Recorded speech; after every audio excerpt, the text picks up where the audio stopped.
हाय दोस्तों, welcome to study camp. आज हम पढ़ने जा रहे हैं trends in periodic properties of the elements. मतलब आज क्या पढ़ेंगे, जो एलिमेंट्स का कुछ प्रॉपर्टीज होते हैं, उस प्रॉपर्टीज हमारा पीरियोडिक टेबल में कैसे वेरी होते हैं, हमारा पीरियोडिक टेबल में कैसे वो वेरी होते हैं। जो हमारा फर्स्ट प्रॉपर्टी है वो है मेटालिक कैरेक्टर, वो है मेटालिक कैरेक्टर। देखिए, मैं आपको पहले भी बता चुका हूं मेटालिक कैरेक्टर कैसे पीरियोडिक टेबल में वेरी होता है मेरा पिछले वीडियोस में। देखिए, मेटालिक कैरेक्टर आप जानते हैं कि वही अच्छा मेटल कहलाएगा जो इजीली इलेक्ट्रॉन्स दे सकता है, जो इजीली इलेक्ट्रॉन्स दे सकता है। और पीरियोडिक टेबल में आप देखेंगे कि कौन अच्छा इलेक्ट्रॉन्स दे सकता है, जो हमारा लेफ्ट में है, मतलब ग्रुप 1 और ग्रुप 2 एलिमेंट्स जो जितना हमारा होते हैं वो अच्छी तरह से आपको इलेक्ट्रॉन्स दे सकते हैं, इसलिए उनका मेटालिक कैरेक्टर सबसे अच्छा होता है पीरियोडिक टेबल में। और जैसे जैसे पीरियोडिक टेबल में हम लेफ्ट से राइट जाएंगे, जैसे जैसे पीरियोडिक टेबल में हम लेफ्ट से राइट जाएंगे, मेटालिक कैरेक्टर डिक्रीज होता जाएगा, मेटालिक कैरेक्टर डिक्रीज होता जाएगा। Metallic character decreases। Metallic character decrease होता जाएगा। मतलब जो लेफ्ट साइड जो होते हैं, लेफ्ट साइड जो एलिमेंट्स होते हैं वो सबसे अच्छा मेटल, और राइट साइड में जो होते हैं सबसे खराब मेटल। मतलब वो कुछ मेटल्स भी नॉन मेटल की तरफ चल जाएंगे। और मैं आपको वहां पर भी एक बात बताया था कि पी ब्लॉक में मतलब मेटालिक कैरेक्टर सबसे अच्छा लेफ्ट साइड में होगा, उसमें बाद राइट साइड जब जाएंगे आपका मेटालिक कैरेक्टर डिक्रीज होता जाएगा। और डिक्रीज होते होते पी ब्लॉक में ऐसा एक जिगजैग मतलब एलिमेंट आएगा, मतलब एलिमेंट का एक जिगजैग रो बनेगा। उसी जिगजैग रो के जिगजैग रो के राइट साइड में जाने पे आपको सब नॉन मेटल्स मिलेंगे, और उसका लेफ्ट साइड जाने पे आपको सब क्या मिलेंगे, मेटल्स मिलेंगे। और वो जो जिगजैग रो में जो एलिमेंट रहेगा वो होगा मेटालॉइड्स। वो क्या होगा, मेटालॉइड्स। मेरे बात समझ रहे हैं? तो और एक नया टर्म में बोल रहा हूं, वो है मेटालॉइड। इसका मतलब क्या है कि मेटालॉइड वो ऐसा एक ऐसा प्रॉपर्टी होता है जो मेटल और नॉन मेटल का बीच का जो प्रॉपर्टी होता है।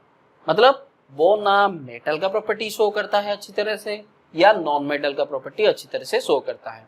तो जो मेटालॉइड होते हैं वो कौन सा एलिमेंट होते हैं, वो होते हैं सिलिकॉन, जर्मानियम, उसके बाद हो गया आपका आर्सेनिक, उसके बाद हो गया एंटीमोनी, और उसके बाद आप टेलुरियम ले सकते हैं। इतना, ये जो 5 हमारा एलिमेंट्स होते हैं पीरियोडिक टेबल में, ये मेटालॉइड्स कहे जाते हैं।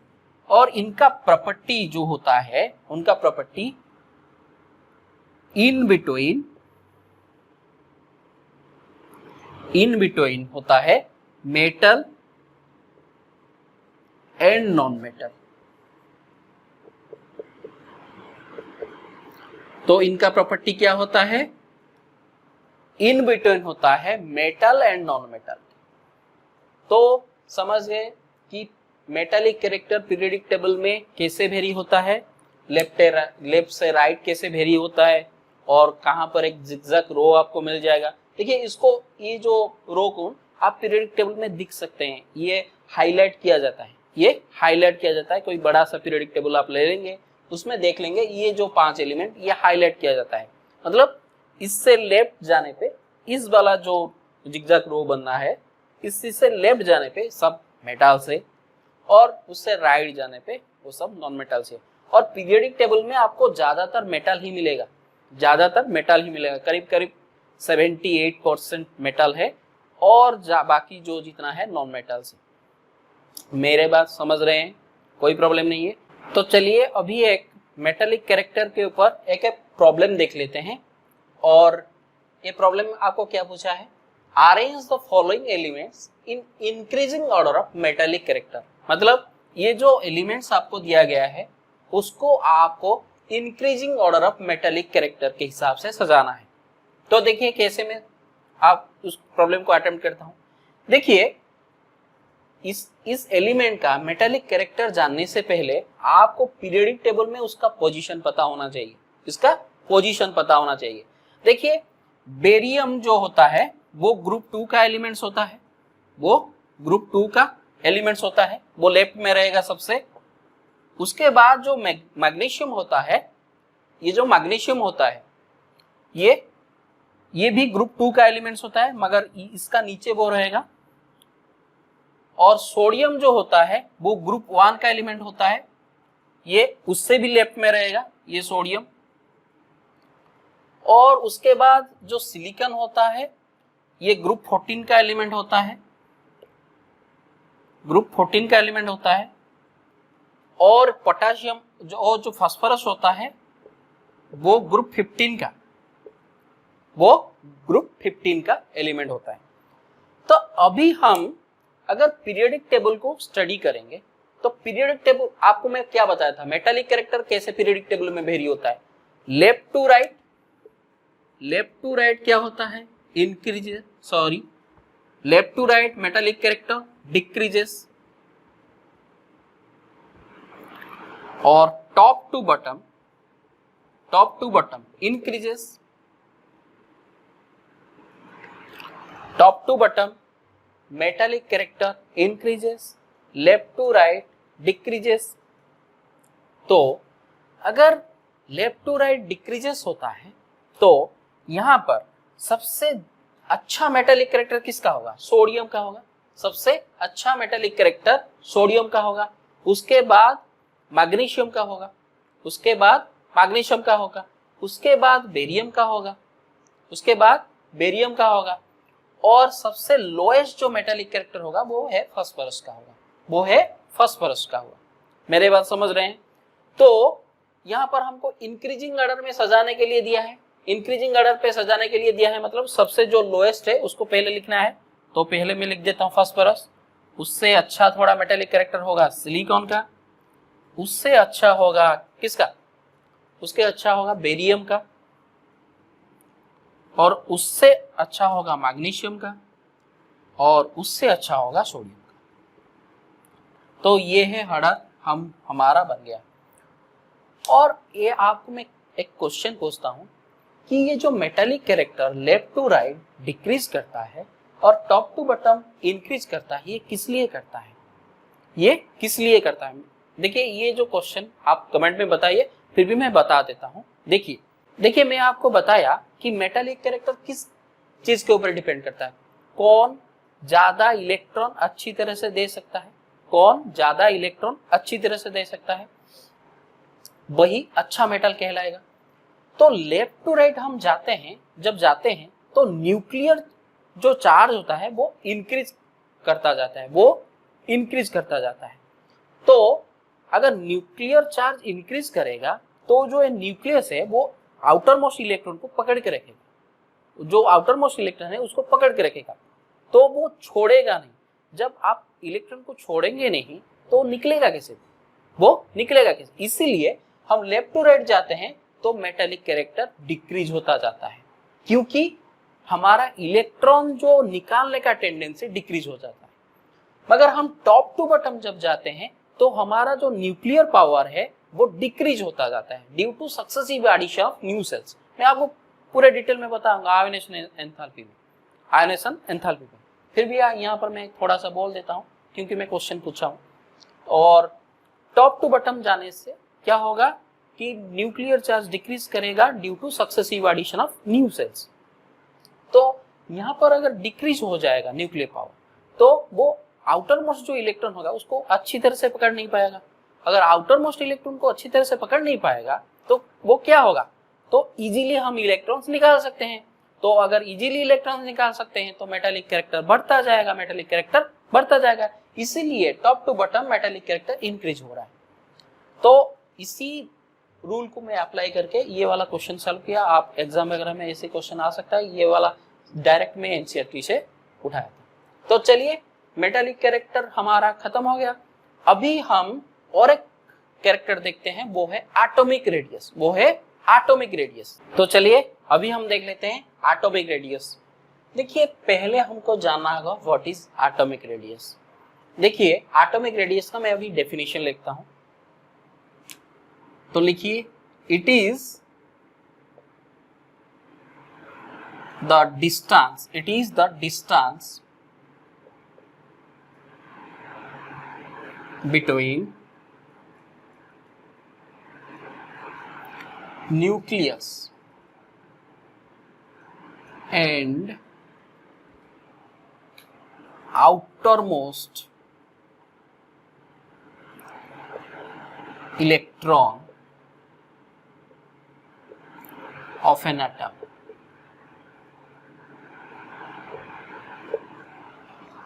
तो मैं क्या लिखा? It is the distance between nucleus and outermost electron of an atom. मतलब मान लीजिए ये हमारा एक एटम है, उसमें ये न्यूक्लियस है और ये आउटरमोस्ट इलेक्ट्रॉन है, ये आउटरमोस्ट इलेक्ट्रॉन है। तो इस दोनों के बीच जो डिस्टेंस होता है, इस दोनों के बीच जो डिस्टेंस होता है, इस डिस्टेंस को हम बोलते हैं एटॉमिक रेडियस। क्या बोलते हैं? Atomic radius. और ये जो एटॉमिक रेडियस आप डेफिनेशन में जितना आसान लग रहा है, इतना निकालना आसान नहीं है। क्यों नहीं है ये आसान? देखिए पहले बात, मैं आपको हाइजेनबर्ग अनसर्टेनिटी प्रिंसिपल में बताया था कि आप पोजीशन ऑफ इलेक्ट्रॉन को निकाल नहीं सकते। पोजीशन और मोमेंटम जो इलेक्ट्रॉन को एक्यूरेसी से के साथ निकाल नहीं सकते। ये हमको हाइजेनबर्ग अनसर्टेनिटी प्रिंसिपल ने बताया था। तो अगर इलेक्ट्रॉन का पोजीशन आप नहीं निकाल सकते, तो इसका न्यूक्लियस और इसके साथ डिस्टेंस कैसे आप मेजर करेंगे? मेरे बात समझ रहे हैं कि ये जो अगर इलेक्ट्रॉन का पोजीशन आप नहीं निकाल सकते, तो इस डिस्टेंस को कैसे मेजर करेंगे? इसी वजह से ये एटॉमिक रेडियस निकालना इतना आसान काम नहीं है। इसलिए हम उसमें कुछ अजम्पशंस अप्लाई कर लेते हैं। देखिए पहला अजम्पशंस जो हम ले रहे हैं कि एटम एक सर्कुलर चीज है, एटम एक सर्कुलर चीज है, मतलब सर्कुलर का मतलब स्फेरिकल। और जो इलेक्ट्रॉन्स, यहाँ पर जो हम इलेक्ट्रॉन्स ले रहे हैं, वो उसका डिस्टेंस हम ऐसे ही जैसे स्केल लेकर नाप नहीं सकते। एक टेक्निक हम यूज करते हैं, वो उसको बोलते हैं एक्सरे डिफ्रैक्शन टेक्निक। इसको बोलते हैं एक्सरे डिफ्रैक्शन टेक्निक। वो थोड़ा हाईली सोफिस्टिकेटेड टेक्निक है, उसी को हम यूटिलाइज करके ये सब निकालते हैं। तो अभी हम देखते हैं ये एटॉमिक रेडियस जो होता है, ये कौन सा टाइप का हम एटॉमिक रेडियस निकाल सकते हैं। देखिए एटॉमिक रेडियस जो होता है, हम जनरली यहाँ पर कंसिडर करेंगे, पहला बात वो एक है कोवेलेंट रेडियस। ये भी एक टाइप का एटॉमिक रेडियस है, एटम का ये भी एक टाइप का रेडियस है, वो मगर ये कोवेलेंट कंडीशन कुछ कंडीशंस पे निकाला जाता है। एक है मेटालिक रेडियस, एक है मेटालिक रेडियस। और ये जो रेडियस है सिर्फ मेटल के लिए ही निकाला जाता है। और ये covalent radius covalently bonded molecules के लिए निकाला जाता है। और एक है van der Waals radius.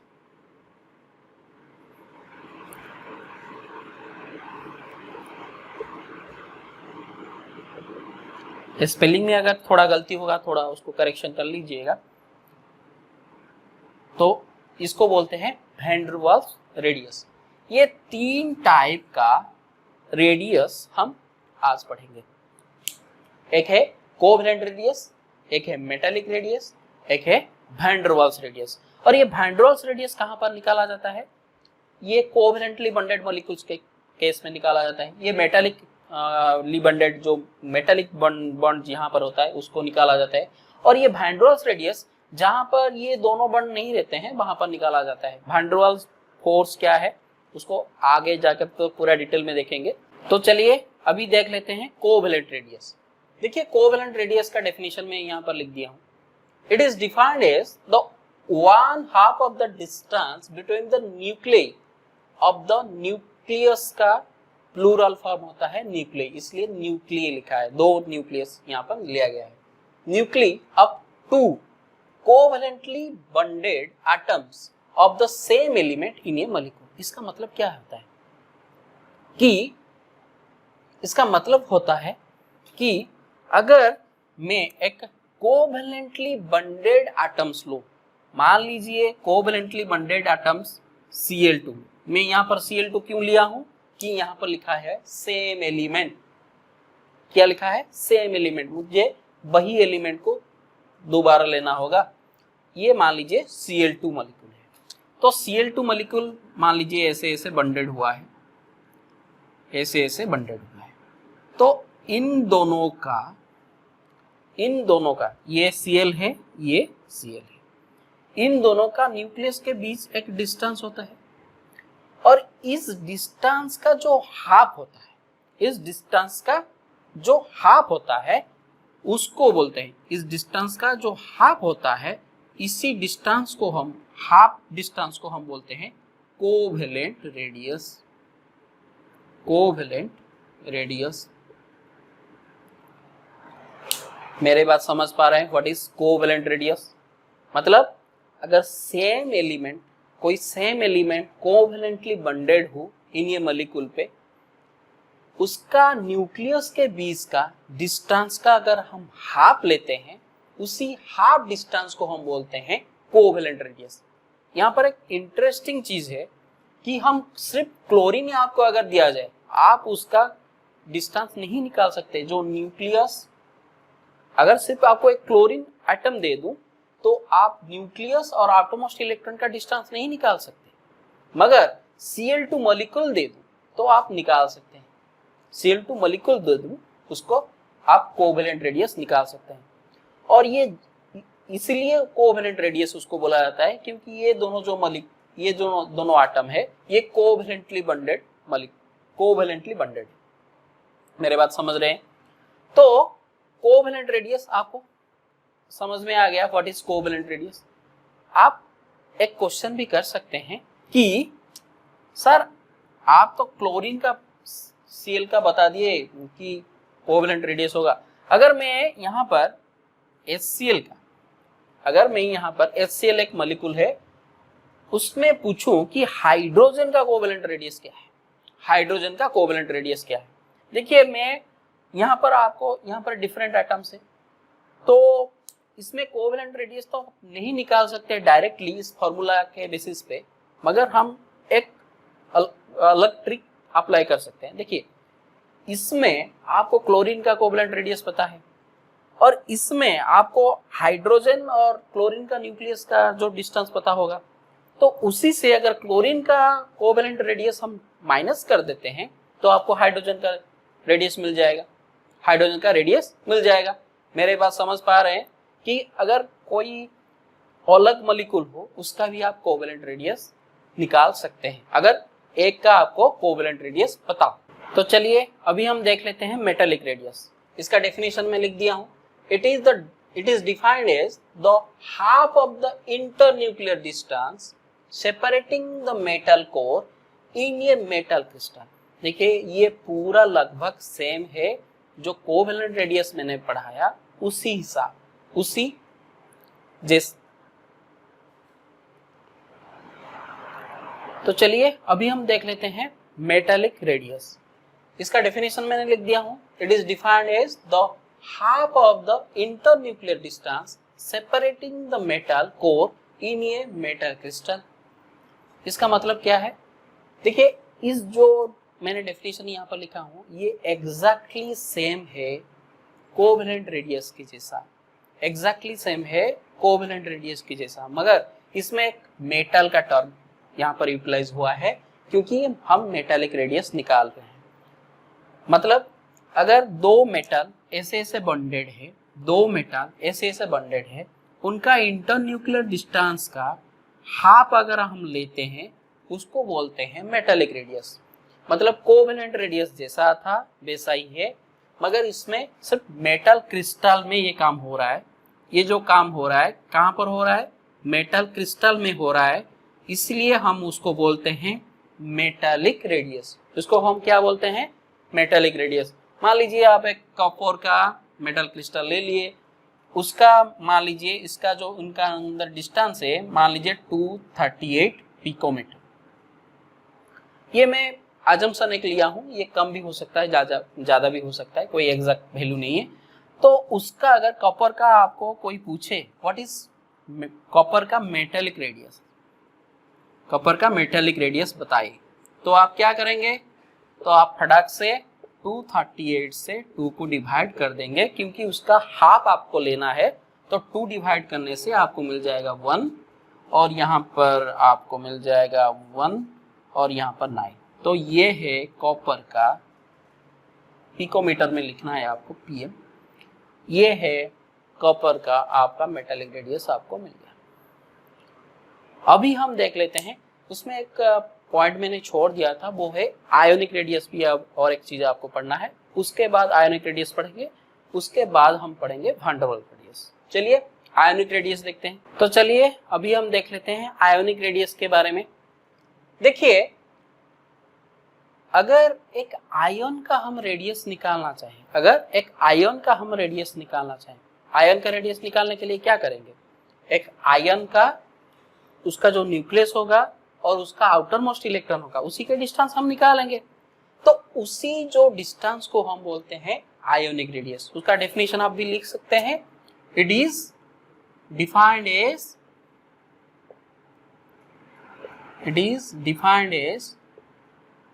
the distance between nucleus and outermost electron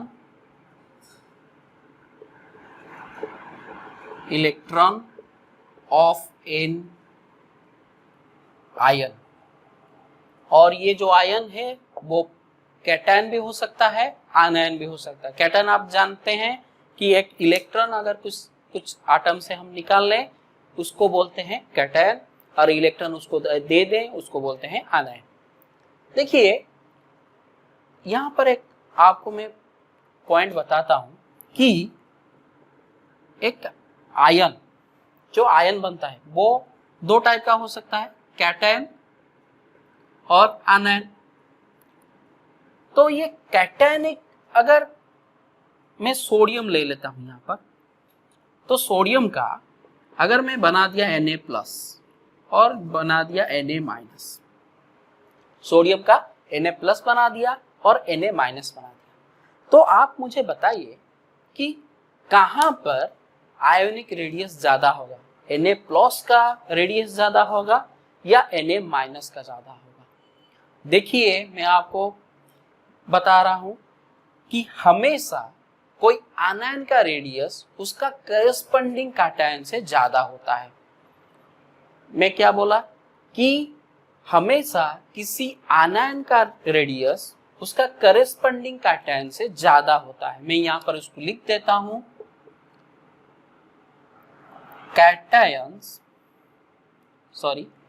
आनायंस are always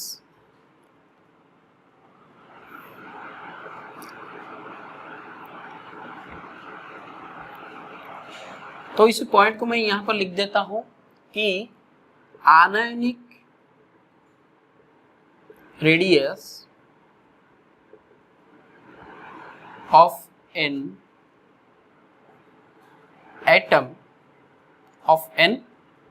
atom is always greater than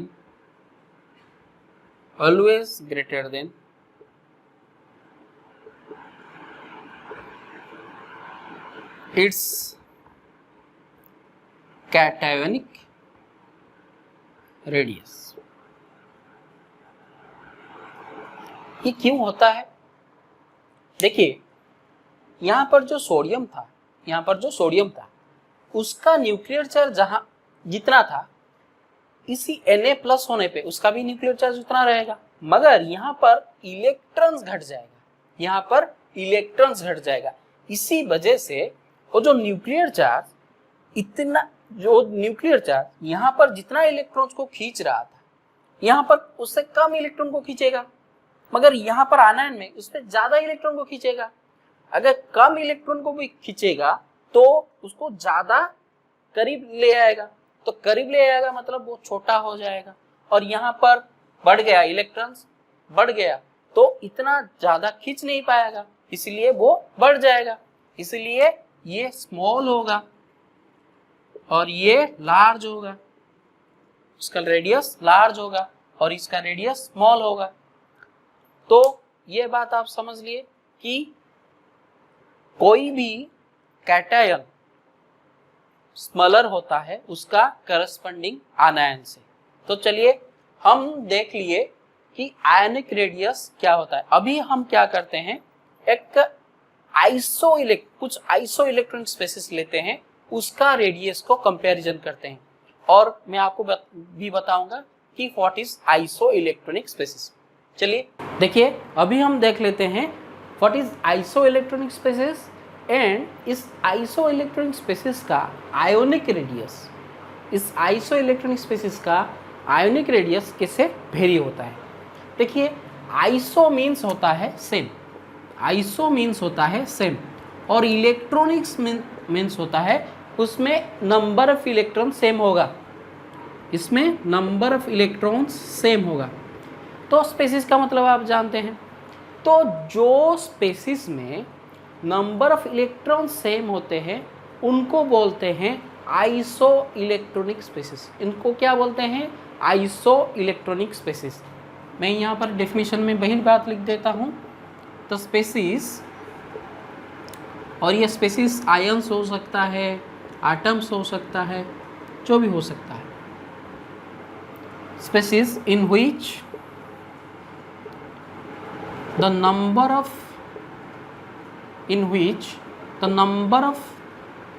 electrons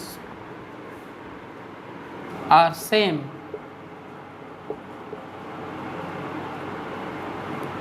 is called as isoelectronic species, is called as isoelectronic species। चलिए कुछ एग्जाम्पल ले लेते हैं। एग्जाम्पल में आप, अगर मैं लेता हूँ O2- और मैं ले सकता हूँ F-, Na+,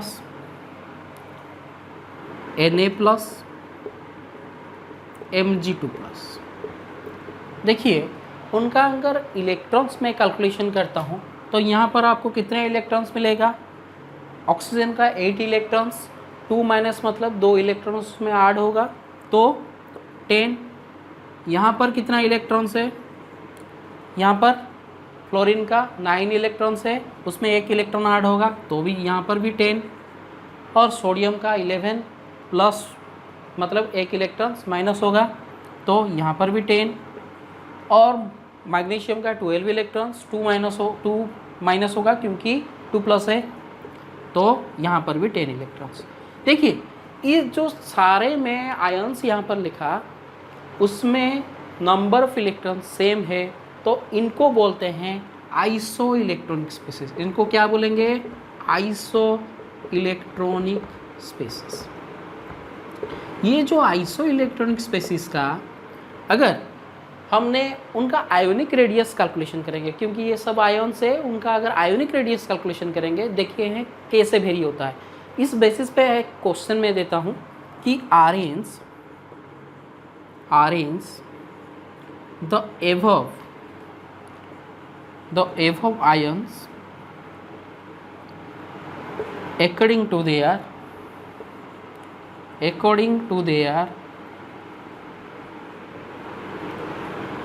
increasing order of ionic radius।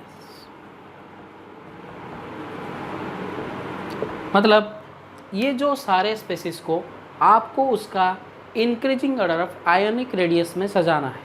मतलब जो सबसे छोटा आयोनिक रेडियस है उसको पहले लिखना है और उसके बाद में बड़ा बड़ा लिखते जाना है।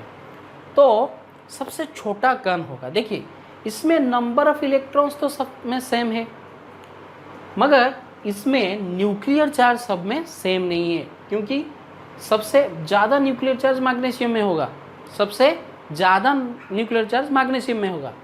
तो यहाँ पर मैग्नीशियम इस 10 इलेक्ट्रॉन्स को जितना फोर्स पे खींचेगा, ये जो ऑक्सीजन है वो क्या इतना फोर्स में खींच पाएगा? तो ये सबसे ज़्यादा फोर्स में खींचेगा, और जो ज़्यादा फोर्स में इलेक्ट्रॉन्स को खींचेगा वो इतना घटेगा, उसका रेडियस उतना घटेगा। तो सबसे छोटा रेडियस किसका होगा? Mg2+ का। तो सबसे छोटा रेडियस किसका होगा? Mg2+।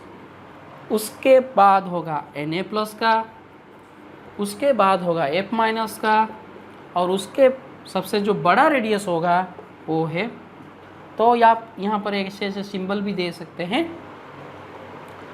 मेरे बात समझ रहे हैं कि कैसे हमने जो इस आइसो इलेक्ट्रॉनिक कॉन्सेप्ट से को यूटिलाइज करके आयोनिक रेडियस का क्वेश्चन भी पूछा जा सकता है। इस तरह का क्वेश्चन आपको बहुत मिल जाएगा, इस तरह के क्वेश्चन आपको एंट्रेंस वगैरह में भी मिलेगा। बहुत आसान है, सिर्फ आपको एक कंसेप्ट छोटा सा याद रखना है, उसी से अप्लाई करना है। तो ये था आपका आयोनिक रेडियस का टोटल, जो पीरियोडिक प्रॉपर्टीज़ के हिसाब से टोटल डिटेल में बता दिया। अभी हम एक हमारा रेडियस के टर्म में बचता है, वो है वो है वैन डर वाल्स रेडियस। वो क्या है? Van der Waals radius. तो इसको देख लेते। तो चलिए अभी हम देख लेते हैं, जो हमारा लास्ट वाला रेडियस होगा वो है वैन डर वाल्स रेडियस। देखिए पहले उसका डेफिनेशन देख लेते हैं। It is defined as the 1/2 of the distance between nuclei of two adjacent identical atoms belonging to two neighboring molecules of an element in the solid state। देखिए ये वाला जो डेफिनेशन होगा, ये वाला डेफिनेशन आपको कुछ कोवेलेंट रेडियस के जैसा ही लगेगा। मतलब इसमें एक डिफरेंस है, मगर वहाँ पे एक डिफरेंस है। वो क्या डिफरेंस है? इसमें ये लिखा है कि सेम मॉलिक्यूल में, वहाँ पर क्या था कि एक एलिमेंट का वो सेम जो आइडेंटिकल एटम्स, वहाँ पर मैं क्लोरीन बताया था कि क्लोरीन के बीच में देख रहे हैं, मगर यहाँ पर टू नीबरिंग मॉलिक्यूल्स होगा। नीबरिंग मॉलिक्यूल्स का मतलब वो सेम मॉलिक्यूल नहीं है, उसका आसपास, वो एक आसपास मगर आइडेंटिकल मॉलिक्यूल्स होगा। आसपास होगा मगर आइडेंटिकल मॉलिक्यूल्स होगा, molecules of an element in the solid state. पूरा जो डिफरेंस है कोवेलेंट रेडियस और वैन डर वाल्स रेडियस का बीच में आपको मैं समझा दूंगा इस फिगर के। अभी आप समझ लीजिए what is van der Waals radius.